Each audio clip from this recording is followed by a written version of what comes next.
Welcome to Techie Leopard channel. In today's video, I'm going to show you how to calculate the standard deviation in Google Sheet. First, open Google Sheet and enter your data in a range of cells.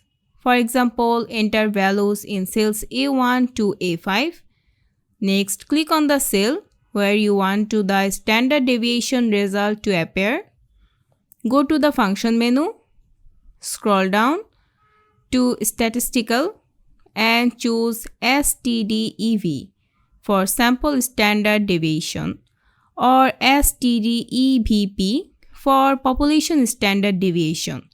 Then select the data range A1 to A5 or click and drag to highlight the cells you want.